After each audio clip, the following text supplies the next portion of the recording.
Atualizações do Egan Bernal. Eu fiz o vídeo ontem usando o acidente do Egan Bernal como um link para falar sobre os riscos ou simplesmente sobre a reflexão de pedalar nas estradas, assim como do Mr. Berinjela.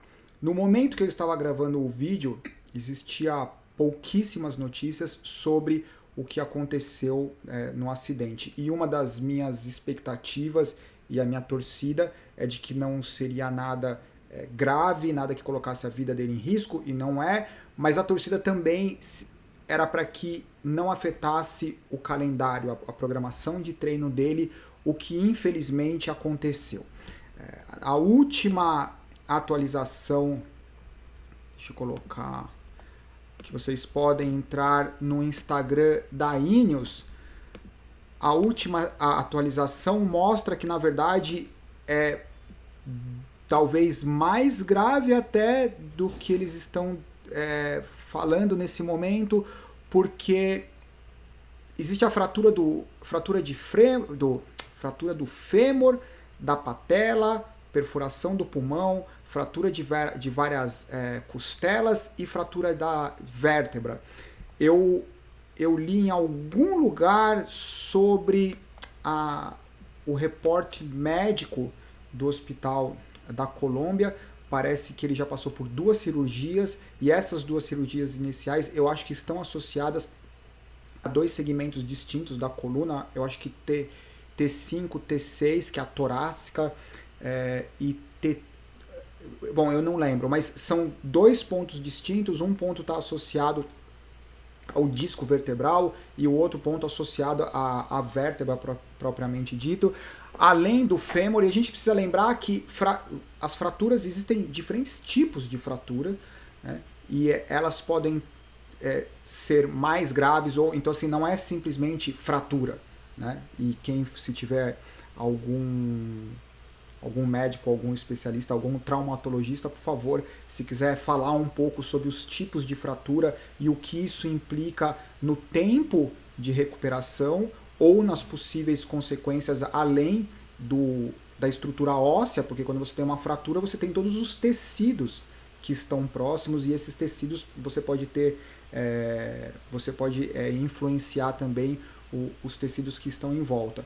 As costelas, a perfuração do pulmão. Ou na verdade é isso, algo que é super importante.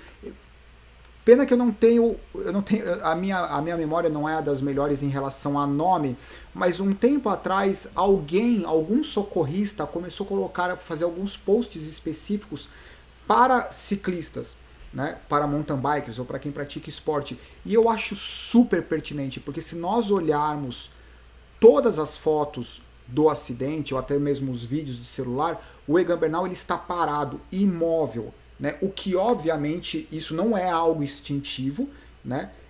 Isso não é algo instintivo, isso é algo que a gente precisa aprender, precisa ter a instrução para fazer isso, e mesmo que a pessoa tenha a consciência, a instrução para fazer isso, muitas vezes as pessoas que estão em volta, na urgência de querer ajudar, ela remove a pessoa, levanta a pessoa, tira a pessoa do lugar, e no caso dele, seja a fratura do fêmur, que você tem o deslocamento do osso, você pode implicar, ainda mais porque você, por exemplo, tem a artéria femoral, que é uma artéria gigantesca, ou seja, tem um fluxo de sangue muito grande passando por ali, ainda mais no momento que acontece o exercício, que você tem a maior parte do fluxo sanguíneo destinado na perna, você tem um volume de sangue muito grande. De repente você tem uma fratura, alguém te mexe, você tem a ruptura de uma artéria dessa, porque o osso ele pode ficar enfim, pode acontecer algo.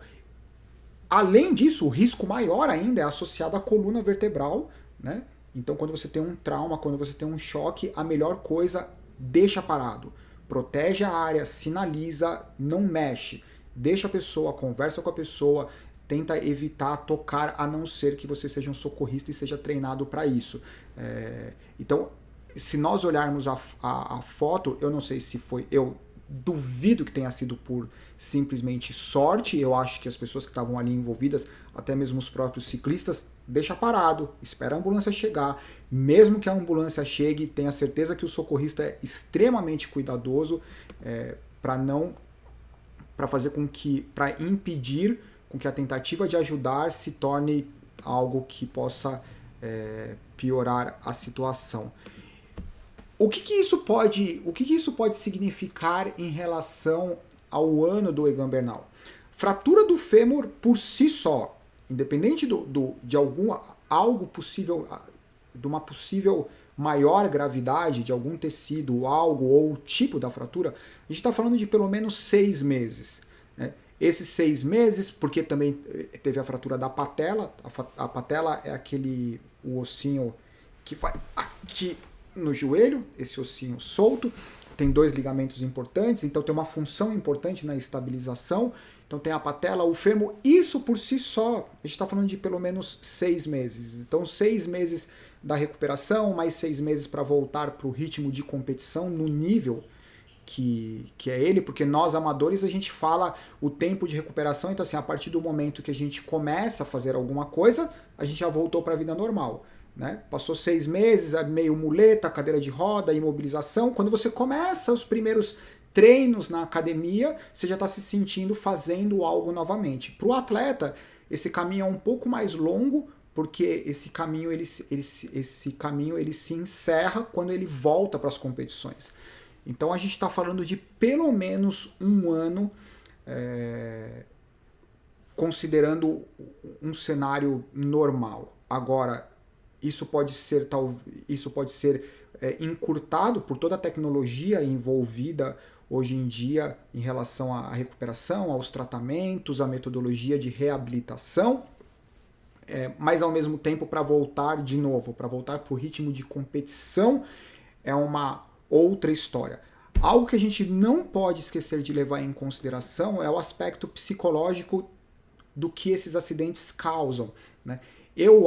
A minha sugestão é que, nesse caso, eu acho que é menos traumático, influencia menos a carreira do atleta profissional do que uma queda em competição. O que eu quero dizer com isso? Ele sabe que ali ele não está no ambiente de competição dele. Então, o acidente não está associado a riscos. O acidente não está associado a riscos que ele tem que administrar durante a competição, que é, por exemplo, fazer uma descida mais rápido. Não sei se vocês lembram, ou na verdade, tem vários acidentes, né? O mais recente, por exemplo, do Evenepoel, tem os acidentes, enfim, os acidentes principalmente que acontecem no pelotão ou nas descidas. Então, esse acidente, ainda mais quando é um acidente grave, ele tem uma relação direta com o aspecto de segurança e de assumir riscos nas competições. Então isso pode influenciar. Agora a gente precisa lembrar que o Egan Bernal é extremamente jovem, né? E de longe ele parece ser um jovem super ansioso, irresponsável no sentido de não mensurar esses riscos e não ter essa cautela ou a iniciativa certa para voltar para as competições com um aspecto psicológico.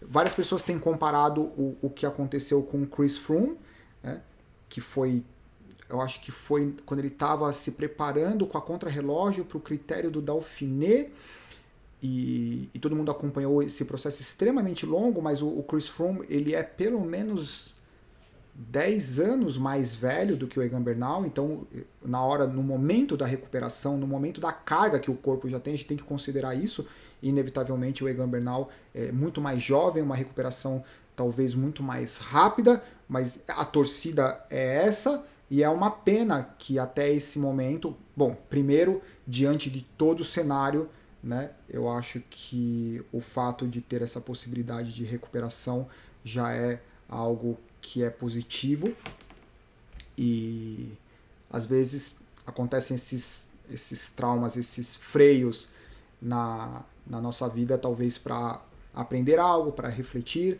sobre alguma coisa, e além dessa reflexão que tem que ser feita pela pessoa individualmente, eu acho que de um modo geral todo mundo acaba absorvendo um pouco esses aspectos, né? Eu acho que nesse aspecto, nesse momento, é algo muito mais de reflexão.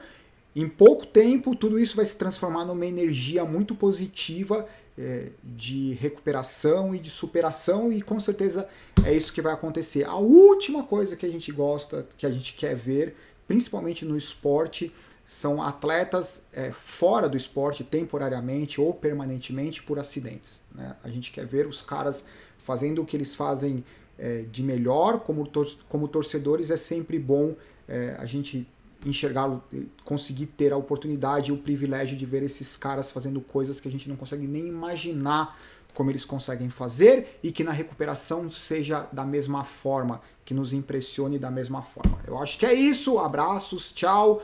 Comentários, eu acho que seria super interessante os socorristas sobre o aspecto de quais são as condutas, o que tem que ser feito, ou principalmente o que tem que ser evitado ser feito no momento de um acidente. Eu acho que é isso, abraço, tchau.